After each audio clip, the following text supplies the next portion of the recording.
श्री गुरुदेव भगवान की जय।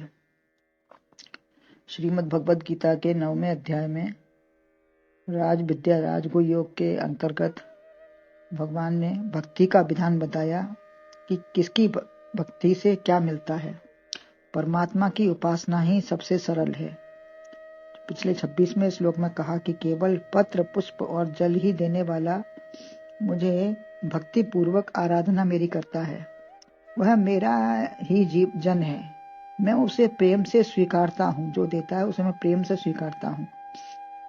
यद्यपि इनमें अधिक धन की आवश्यकता नहीं है, फिर भी थोड़ा प्रयास चाहिए, प्रयास करना पड़ेगा। वो भी देना है, उसके लिए प्रयास करना पड़ेगा। अब आगे 27वें श्लोक में कहते हैं कि इसमें केवल प्रेम की आवश्यकता है, तन धन कुछ भी नहीं चाहिए। 27वां श्लोक है, यत् करोसि यदस्नासि यज्जुहोसि ददासि यत् तपस्सि कौन्तेय तत्कुरु समर्पणम्। कौन्तेय, जो कुछ भी करो, तप यज्ञ आहुदान भी, नित खान पान अधिक समर्पण तुम करो मेरे सभी। अन्वय है, कौन्तेय यत् करोसि यत् अस्नासि यत् जुहोसि यत् ददासि यत् तपस्यसि तत् मदर्पणम् कुरुस्व।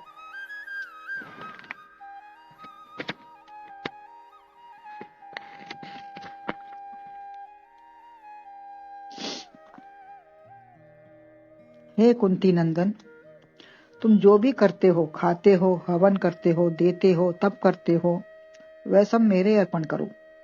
कितना सरल तरीका बताते हैं। कहीं भी किसी कुछ न लाना है, न देना है, कुछ करना है। जो भी कर रहे हो सब मेरे अर्पण कर दो। क्या करो और क्या ना करो, निषिद्ध कर्म भक्त से बनेगा ही नहीं। जो भक्त है, भगवान के समर्पित है, वो निषिद्ध कर्म करेगा ही नहीं।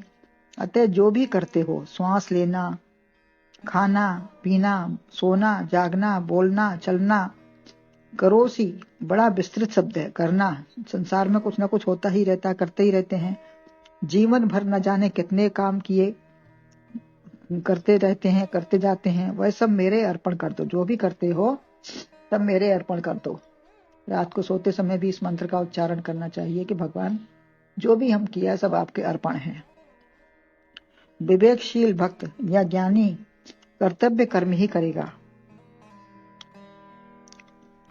कर्तव्य कर्म जो शास्त्र विहित होंगे वही कर्म करेगा, अन्यथा कुछ नहीं करेगा। बहुत से कर्म जो करते हैं सबको मेरे अर्पण कर दो। सब सारे ये कर्म जो भी करते हो, अच्छे बुरे जो भी किए तुमने, सब भगवान को अर्पण कर दो। खाएं परंतु आहुति रूप से शरीर को दो, क्योंकि हम वैश्वानर रूप से वही पचाता है, वही पचाने वाला है। हमने खा लिया लेकिन हम पचा नहीं सकते अपने आप। स्वाद के लिए या तन के लिए नहीं खाएं, वरन भगवान के लिए खाओ। इससे अभक्ष नहीं खाओगे, सात्विक भोजन ही खाएंगे। बासी जूठा या अर्पण नहीं कर सकते। बासी रखा हुआ या जूठा भोजन ये भगवान को अर्पण तो नहीं करेंगे, इसलिए वो खाएंगे भी नहीं। यदस्नासी, जो भी इंद्रियों से भोग करते हो, पंच ज्ञानेंद्रियों से सब अर्पण करो।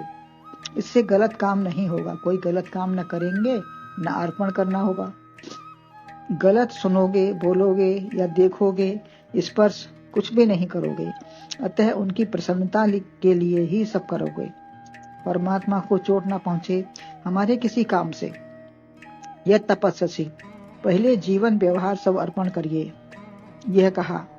अब 3 धार्मिक क्रियाओं में बताते हैं। 3 धार्मिक क्रियाएं बताते हैं।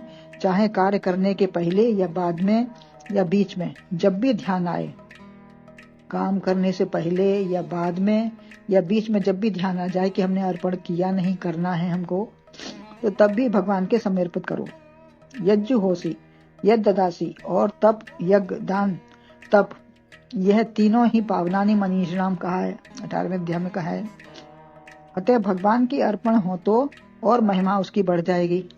तो भगवान के ये तप यज्ञ दान, ये मनीषी नाम सबको पवित्र करने वाले हैं काम। और अगर भगवान को अर्पण कर दिए तो उनकी महिमा और बढ़ गई। क्रतु हवन कोई भी हो, किसी भी लिए हो, और हवन की प्रत्येक क्रिया, समिधा लाना, हवन करना, क्रिया, पाठ, मंत्र, उच्चारण या सब भगवान, जो भी हो सब भगवान, या फल उसका जो भी हो सब भगवान को ही समर्पित हो। ददासी, देने में अन्न, धन, वस्त्र, सामग्री, औषध, सेवा, परोपकार या कोई भी तन मन धन कुछ भी अर्पण करे। गौ, कन्या, अन्न, विद्या, औषधि कुछ भी उस पात्र को अच्छे निमित्त से, अच्छी भावना से दिया कुछ भी वस्तु हो तो दियम वस्तु गोविंदम तुभ्यमेव समर्पये। देते समय यही कहा जाता है, तुम्हारा है और तुमको समर्पित है, तेरा तुझको अर्पण क्या लागे मेरा। अर्थात व्यक्ति के अंदर भी भगवान है, अतः भगवत भावना से ही दो और तो उसका महत्व और बढ़ जाएगा। जिसको दे रहे हैं उसके अंदर भी भगवान है, तो भगवत भाव, हम भगवान को ही दे रहे हैं, भगवान की वस्तु भगवान को दे रहे हैं, हम कोई देने वाले नहीं हैं। रहीमदास जी कहते थे कि देने वाला कोई और है, बाटत है दिन रात, लोग भरम हम पर करें तासों नीचे नैन। तो हम देने वाले कोई नहीं है, सब वही कराने वाला, देने वाला, करने वाला है। यह तपस्या से तप है, कष्ट उठाकर क्रिया करना तपस्या है। कोई क्रिया हम कर रहे हैं तो अगर उसमें थोड़ा कष्ट भी है तो वो तपस्या कहलाता है। वह खाने खिलाने, तप, व्रत, चलना, बोलना, लेना देना, सारी क्रियाएं भगवान को समर्पित कर दो, शुद्ध भावना से हो तो तपस्या है। भावना हमेशा शुद्ध होनी चाहिए, उसे कष्ट मानकर मत करो, अतः तपस्या करो। यह शारीरिक, मानसिक या वाचिक कोई भी तप हो, शरीर से, मन से या वाणी से, ये सब कोई भी तप हो सकता है। देवद्वज शरीर के तप हैं, देवद्वज गुरु प्राज्ञ पूजनम शौचमार्जनम ब्रह्मचर्य हिंसा च शारीरम तपुच्यते, और मन है प्रसाद सौमित्र मौन मार्ग निग्रह, ये मन का तप है। और वाणी का है अनुद्वेग कर्म वाक्यम सत्यम प्रियतम च स्वाध्यायाभ्यसनम चैव वाङ्मय तपुच्यते, तो ये वाणी का तप है। तो सभी क्रियाएं इन्हीं तीनों के द्वारा होती हैं, अतः अच्छे लक्ष्य के लिए किया सब तपस्या है। जो भी कर रहे हैं ध्यान से, विचार से, ज्ञान से, विवेक से, बुद्धि से, तो ये सब तपस्या है और सब हमारा अच्छे लक्ष्य के लिए हो तो यही तब परमात्मा को प्राप्त होगा और निखार भी आ जाएगा। तत्कुरुष, मेरे अर्पण करो, जो भी करो, जैसा या जितना दोगे सब मिलेगा। भगवान क्या रखते नहीं है किसी का, थोड़ा दो या अधिक या सब दे दो।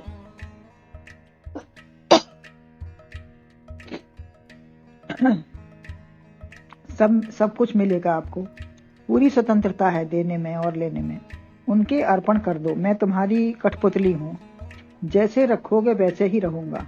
भगवान से बोलो मैं आपकी कठपुतली हूँ, जैसे नचाओगे, जैसे रखोगे वैसे मैं रहूंगा। जैसा दोगे उतना उससे ज्यादा ही मिलेगा, अतः जिस भाव से जैसी पूजा होगी वैसे ही भगवान प्राप्त हो जाएंगे। जैसी भावना से जैसी पूजा आप करेंगे, अर्पण करेंगे, वैसा ही सब भगवान प्राप्त होते हैं। उनके पास कोई कमी नहीं है, परस्पर का जैसा भाव है, समर्पण है। यदि सारा धन दे दोगे तो वह भी अपना सारा धन दे देंगे, कुछ भी हो। यह नहीं केवल साधन तप जब कोई एक प्रतिबंध नहीं रखा, कोई एक चीज का प्रतिबंध नहीं रखा कि इतना होगा तो इतना ही मिलेगा, वरन प्रत्येक श्वास, ग्रास या एक एक पग चलने पर उन्हीं की शक्ति से चल रहा हूँ। जो है सब उन्हीं का है, उन्हीं को दिया। जैसे तुलसी मिलने या चीनी मिलने से चीज में रस में हो जाती है चीज। तुलसी मिलने से भगवान का भोग हो गया, चीनी मिलने से उसमें स्वाद और रस आ गया, मीठापन आ गया। ऐसे ही वह क्रिया दुख परेशानी से रहित हो जाएगी। जो भगवान के अर्पण कर देंगे, वो क्रिया हमने की नहीं, भगवान आपकी है, आप जानो, तो वो दुख परेशानी से रहित हो जाएगी। वह शक्ति पता नहीं चलेगी कहाँ से आ रही है। क्रियाएं सब होती रहेंगी, सभी क्रिया आनंदमयी होंगी। जैसे कहते हैं कि जीवन में भगवान का दर्शन या पदार्पण हो जाए तो जीवन आनंद में हो जाए, तो वातावरण ही आनंद में हो जाएगा। सारा कुछ, वातावरण, व्यवहार, आपसी संबंध सब आनंद में हो जाएगा इससे। यदि ऐसी स्थिति बनी रहे आत्मसमर्पण होगा तो जितनी क्रिया हमसे हो रही हैं सब आपके लिए हैं, सब जो कुछ हो रही हैं सब आपके लिए हैं, ऐसा भाव बन जाएगा। फिर हमें कुछ परेशानी का, कहीं संकट का कोई सामना ही नहीं होगा। जब हम तुम्हारे हैं, अलग से कुछ लाना करना नहीं है। जीवन निर्वाह के लिए जो भी करते हो प्रातः से लेकर रात्रि तक, तो तब वाणी से पुष्प झड़ेंगे। जो कुछ करते हैं भगवान के लिए करते हैं, तो हम भगवान के लिए गलत न बोलेंगे, न देखेंगे, न सुनेंगे, न कहेंगे, न कुछ करेंगे। कोई गलत काम होगा ही नहीं। वाणी से पुष्प झड़ेंगे, कानों में भगवान को समर्पित करने लायक शब्द ही जाएंगे। क्रियाएं, लेना देना, देखना सुनना, हंसना रोना, सब भगवान को समर्पित हो जाएं, तो पूरा जीवन आनंद में होगा। यहाँ समर्पण 2 श्लोकों में बताया है, बाहर की व अंदर की वस्तु कैसे कैसे समर्पित हो।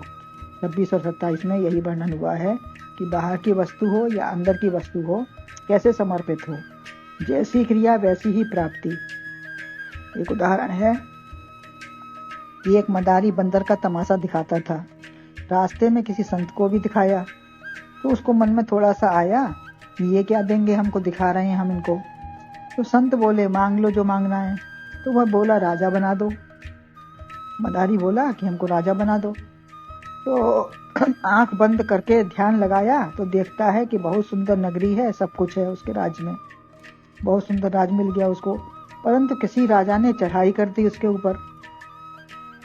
जब राजा बना है तो कोई चढ़ाई भी कर दी किसी ने उसके ऊपर, तो और लड़ाई उसको आती नहीं, मदारी था। तो संत को फिर याद किया फिर संत को कि मुझे चक्रवर्ती सम्राट बना दें। फिर संत को याद किया कि मुझे चक्रवर्ती सम्राट बना दें, क्योंकि उसका भाव अधूरा था। फिर ध्यान किया तो फिर वही मदारी बन गए, क्योंकि उसने आधे भाव से दिखाया था ना कि ये संत मुझे क्या देंगे, तो आधा खेल दिखा के रह गया था। तो उसको आधा उसको चाहा तो उसने राजा बन गया। फिर दोबारा उसने चाहा तो दोबारा उसको वो चीज़ नहीं मिल पाई, और वो फिर अपनी उसी भाव में आ गया। उमा दार जो सिद्ध की नाई सवै नचावत राम गोसाई। तो आधा तमाशा दिखाया तो आधा राजा बनाया, अगर पूरा दिखाता तो पूरा चक्रवर्ती बना देते। तो जैसा समर्पण होगा वैसा ही मिलेगा। गुरुदेव भगवान की जय।